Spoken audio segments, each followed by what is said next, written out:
10th இலக்கணம் 9வது lesson பார்க்க போகிறோம். பாவகைகள் அழகிடுதல். பாவகைகளை பற்றியும் அதை எப்படி அழகிடணும் அப்படின்றத பற்றியும் நம்ம இந்த லெசனில் பார்க்க போகிறோம்.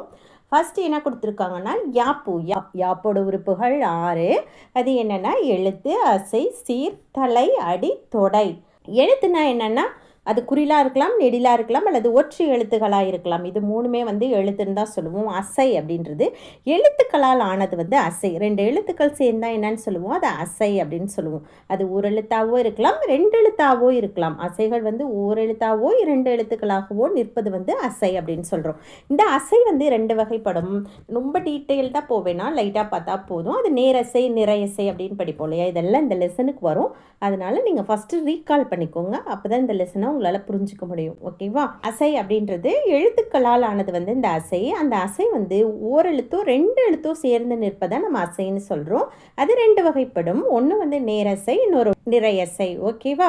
சீர் அப்படின்னா என்னன்னு பார்ப்போம். ஒரு அசை அல்லது ஒன்றுக்கு மேற்பட்ட அசைகள் சேர்ந்தது சீர் அப்படின்னு சொல்லுவோம்.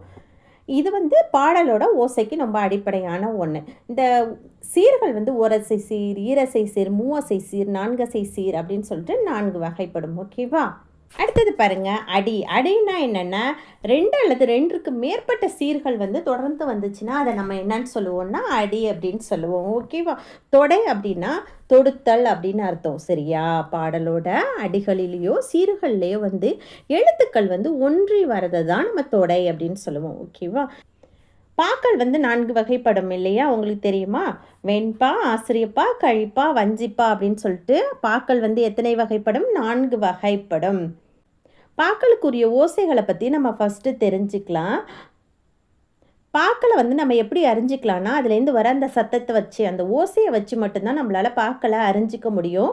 ஒவ்வொரு பாவுமே ஓசையால் என்ன பண்ணோம்னா வேறுபட்டது. சரியா? ஓசையானது செப்பல் ஓசை, அகவல் ஓசை, துள்ளல் ஓசை, தூங்கல் ஓசை அப்படின்னு சொல்லிட்டு 4 வகைப்படும். ஓகேவா? ஓசைகள் எத்தனை வகைப்படும்னா ஓசைகள் 4 வகைப்படும்.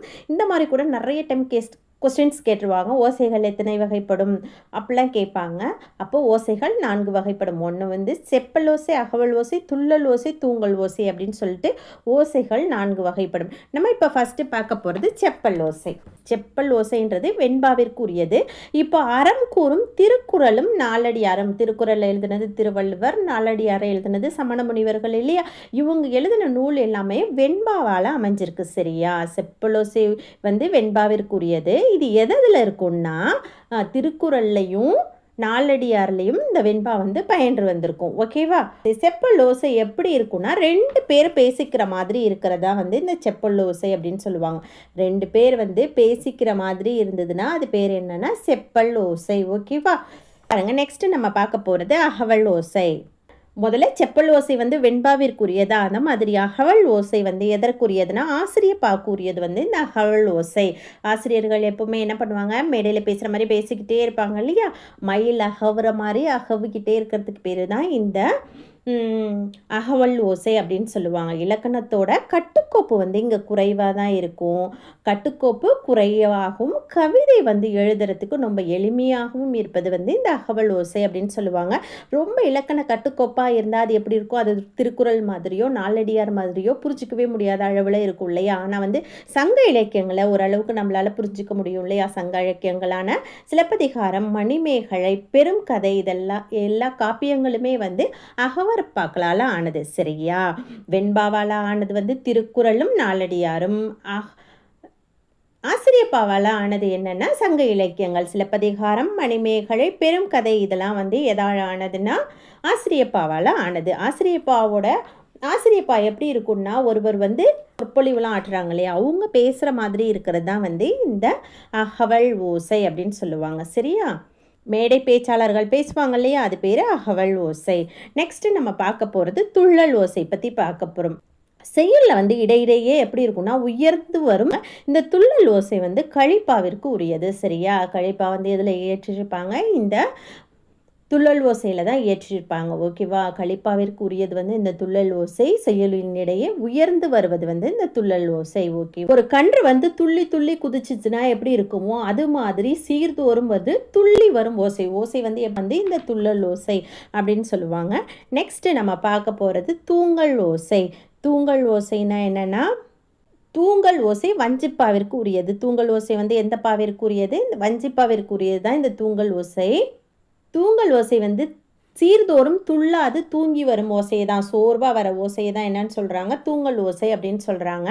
முன் வகுப்பில் கற்ற 7 வகை தலைகளையும் நீங்கள் நினைவு கூர்வது நல்லது. தலை அப்படின்றது நேரொன்றிய ஆசிரிய தலை வந்து மாமுன் நேர் வரும். அடுத்தது நிறையொன்றிய ஆசிரிய தலை வந்து விழமுன் நிறை வரும். எற்சீர் வென்றலை வந்து மாமுன் நிறை விழாமுன் நேர் வரும். வெண்சீர் வெண்டலை வந்து காய்முன் நேர், கழித்தலை காய்முன் நிறை, ஒன்றிய வஞ்சித்தலை கனிமுன் நிறை, ஒன்றா வஞ்சித்தலை வந்து கனிமுன் நேர் வரும். ஓகேவா? நெக்ஸ்ட் பார்க்க போகிறது நம்ம பா வகைகளை பற்றி பார்க்கலாம். ஓகே, வெண்பாக்கள் வந்து 5 வகைப்படும் இல்லையா? குரல் வெண்பா, சிந்தியல் வெண்பா, நேரிசை வெண்பா, இன்னிசை வெண்பா, பற்றொடை வெண்பா அப்படின்னு சொல்லிட்டு வெண்பாக்கள் வந்து எத்தனை வகைப்படும்? வெண்பாக்கள் 5 வகைப்படும். ஓகேவா? நேரிசை ஆசிரியப்பா, இணைக்குரல் ஆசிரியப்பா, நிலைமண்டில் ஆசிரியப்பா, அடிமறி மண்டில் ஆசிரியப்பா அப்படின்னு சொல்லிட்டு 4 ஆசிரியப்பாக்கள் இருக்குது. என்னென்ன ஆசிரியப்பாக்கள் இருக்குது? நேரிசை ஆசிரியப்பா, இணைகுரல் ஆசிரியப்பா, நிலைமண்டில் ஆசிரியப்பா, அடிமறி மண்டில் ஆசிரியப்பா அப்படின்னு சொல்லிட்டு 4 வகை ஆசிரியப்பாக்கள் உள்ளன. ஓகேவா? இப்போ வந்து நம்ம வெண்பாவிற்கும் ஆசிரியப்பாவுக்கும் உரிய இலக்கணத்தை வந்து என்ன பண்ண போகிறோம்னா அட்டவணையில் பார்க்க போகிறோம். சரியா? இது ரெண்டும் ஓசைனா சத்தம் தானே. செப்பல் ஓசை பெற்று வரும். அங்கே பார்த்தோம் இல்லையா? ஓசை வந்து என்ன ஓசை பெற்று வரும்? செப்பல் ஓசை பெற்று வரும் அப்படின்னு சொல்லிட்டோம். செப்பல் ஓசைனா 2 பேர் உரையாடுற மாதிரி இருக்கிறதுக்கு பேர் தானே செப்பல் ஓசை. ஓகேவா? ஆனால் ஆசிரியப்பா வந்து அகவல் ஓசை பெற்று வரும். ஒருத்தர் சொற்பொழிவு ஆற்ற மாதிரி ஓசைகளை பெற்று வருவது என ஈற்றடி முச்சீராகவும் ஏனைய அடிகள் நாட்சீராகவும் வரும். திருக்குறளில் முதல் தொட்டனை தூரும் மணற்கேணி மாந்தருக்கு கற்றனை தூரும் அறிவு. முதல் சீர் எப்படி வந்திருக்கு? 4ஆகவும், இறுதி சீர் வந்து 3 சீர்களாகவும் வந்திருக்கு இல்லையா? ஈற்றடி வந்து முச்சீராகவும், ஈற்றடினா கடைசி அடி, முச்சீராகவும் ஏனைய அடிகள் நாட்சீராகவும் வரும். ஓகேவா? ஈற்றடி வந்து முச்சீராகவும் ஏனைய அடிகள் நாட்சீராகவும் வந்ததுன்னா அது வந்து வெண்பா. ஈற்றடி ஈரசை சீர் மிகுதியாகவும் காய்ச்சீர் வந்து குறைவாகவும் வரும். ஈரசை சீர் என்ன வரும்? மிகுதியாகவும். காய்ச்சீர்கள் சொல்லுவோம் இல்லையா? காய்ச்சீர்கள்னா என்னென்ன? நேர் நேர் நேர் தேமாங்காய், நிறை நேர் நேர் புளிமாங்காய், நிறை நிறை நேர் கருவிலங்காய், நேர் நிறை நேர் கூவிலங்காய் அப்படின்னு வரும் இல்லையா? அந்த காய்ச்சீர்கள் வந்து குறைவாகவும், ஈரசை சீர்கள் வந்து எப்படி வருமா? மிகுதியாகவும் வரும். ஓகேவா? நெக்ஸ்ட் பாருங்க, தலை பாருங்க. இயற்சீர் வென்றலையும் வெண்சீர் வெண்டலையும் மட்டும் பயின்று வரும். இயற்சீர் வெண்டலையும் வெண்சீர் வெண்டலை மட்டும் பெற்று வரும். இங்கே வந்து ஆசிரியர் தலை வந்து மிகுதியாக வரும். வெண்டலை கழித்தலை ஆகியவை கொஞ்சம் விரைவி அங்கங்கே வருமா? ஓகேவா? அடுத்தது பாருங்க, அடி பாருங்க.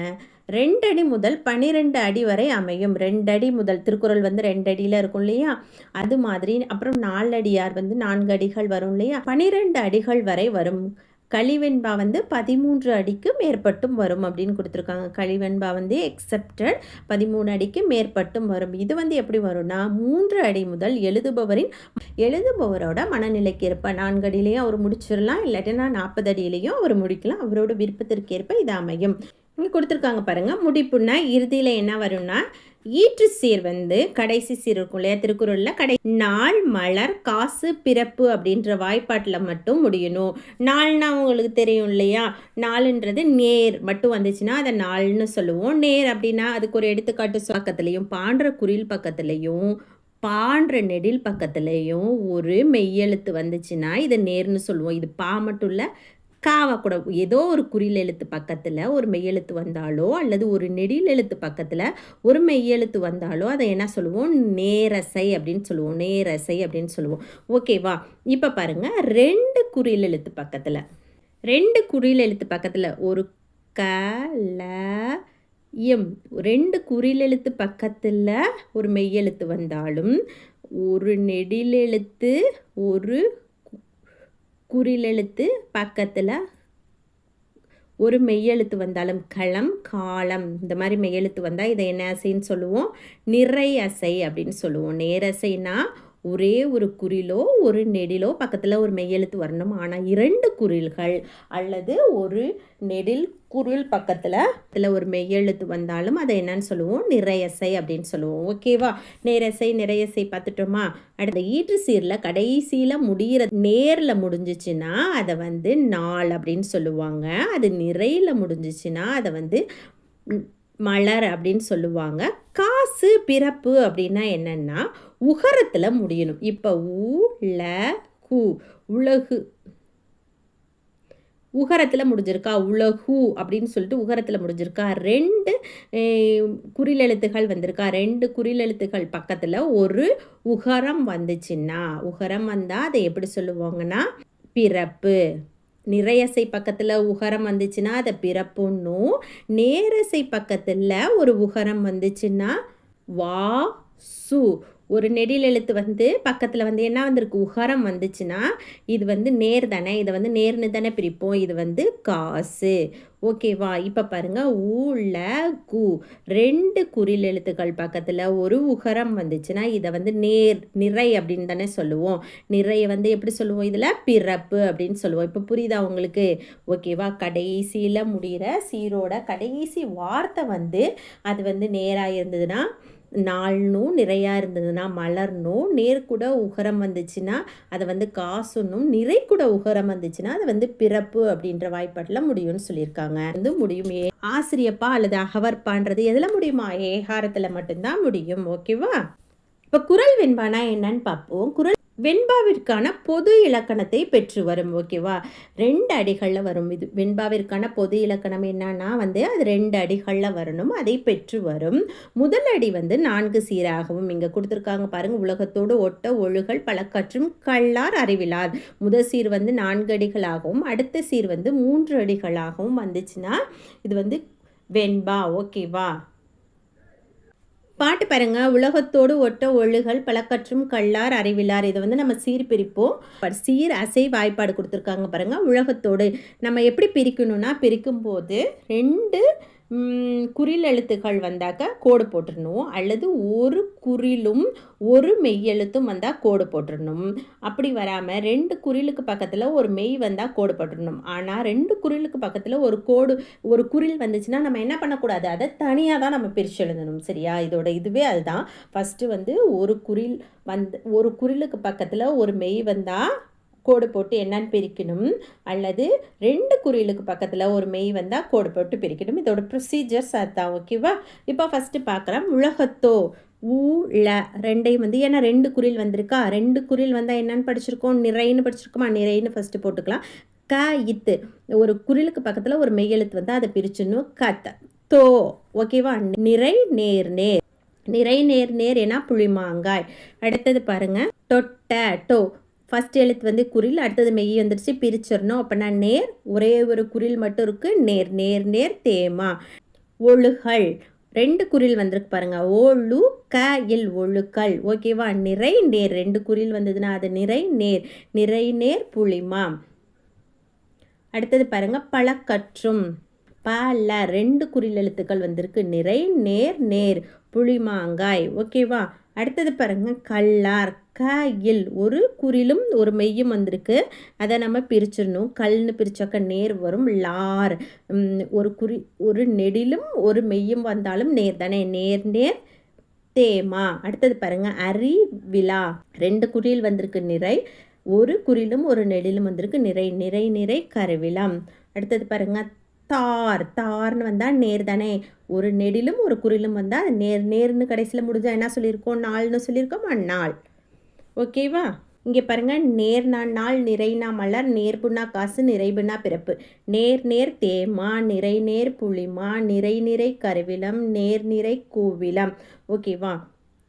இந்த கடைசி வார்த்தையிலேருந்து நேர் நேர் தேமா பிரிக்கணும்ல, அதில் கடைசி சீர் வந்து எல்லாத்துலேயும் நேர்னு முடிஞ்சால் அது காய்ச்சீர், நிறைன்னு முடிஞ்சால் அது வந்து கனிச்சீர். ஓகேவா? நேர்னு முடிஞ்சால் என்ன, காய்ச்சீர். நேர் நேர் நேர் தேமாங்காய், நிறை நேர் நேர் புளிமாங்காய், நிறை நிறை நேர் கருவிலம், நேர் நிறை நேர் கூவிலங்காய். அடுத்தது பாருங்கள், அடுத்ததில் எல்லாத்துலேயும் நிறைன்னு முடிஞ்சிருக்கும் பாருங்கள், அப்போ கனிக்கனின்னு போடணும். நேர் நேர் நிறை தேமாங்கனி, நிறை நேர் நிறை புளிமாங்கனி, நிறை நிறை நிறை கருவிலங்கனி, நேர் நிறை நிறை கூவிலங்கனி.